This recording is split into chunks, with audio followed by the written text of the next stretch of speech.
ልብስ ሰብር ሕማቕ ዜና ጸጥታ ትግራይን ደቂ ኣንስትዮ ትግራይን ዕላዊ መብርሂ ክህቡ ይግባእ።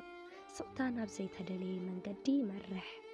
ቃንዛኺ ቃንዛናዩ ማሕሌት ብሓዘን ዝተኸንበተ ተስፋ ልቢ ዝሰብር እዩ። መጭወይትን ቅትለትን ኣብ ትግራይ ኣብ ከተማ ዓድዋ ንእስቲ ማሕሌት ተኽላይ መጋቢት 11 2016 ዓመተ ምህረት ካብ ማእኸል ቋንቋ ናብ ገዝኣ እንትትምለስ ከም ዝተጨወየት ሽዑ ተገሊጹ ነይሩ። ልዕሊ 3 ወርሒ ዳሓያ ተሳኢኑ እንትሎሚ ድማ ሞታ ምስማዕ የደንግጽ። ልቦም ደጊፎም ብሓንቀውታ ዝጽበይዋ ዝነበሩ ስድራ ቤት ሎሚ ተረዲኦም ከቢድ ሓዘን ገጢምዎም ኣሎ። ሬድዮ ኤፍኤም መቐለ ከም ዝበሎ ንኣስታት 3 ኣዋርሕ ተጨውያ ዝነበረት ሰገን ማሕሌት ተኽላይ ተጠርጠርቲ ብዝተገበረሎም ጽዑቕ ምርመራ ኣብ መወዳእታ ንዝጨወይዋ ሰገን ቀቲሎም ከም ዝቐበርዋ ምእማኖም ፖሊስ ዞባ ማእኸል ኣፍሊጡ።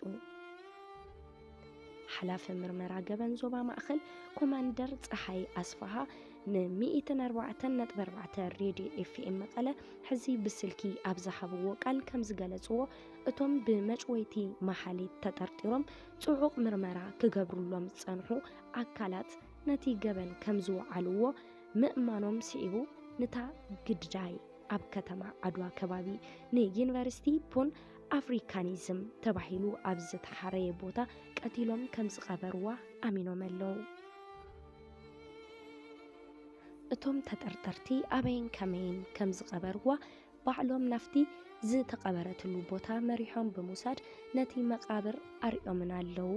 ኣነ እውን ሕዚ ኣብኡ እየ ዘለኹ ዝብሉ ኮማንደር ፀሓይ ኣስፋሓ ሕዚ ዝተቐበረትሉ መቃብር ተፋሒሩ ኣስካሬና ምስ ወፀ ነቲ ኣስካሬን ምርመራ ከም ዝግበረሉ ሓቢሮም ኮማንደር ፀሓይ ኣስፋሓ ግዜ ኣጠዓዒሞም ብሰፊሑ ቃለ መሕተት ከም ዝህቡና ቃል ኣትዮም ኣለዉ። ንግዚኡ ዝሃቡና ሓፂር መብርሒ ግን እንሆ ነዚ ይመስል። እዛ ንእስቲ ሞይታ ከም ዝተረኸበት እዩ ተፈሊጡ ዘሎ። ናይ ብሓቂ ልቢ ዝሰብር እዩ።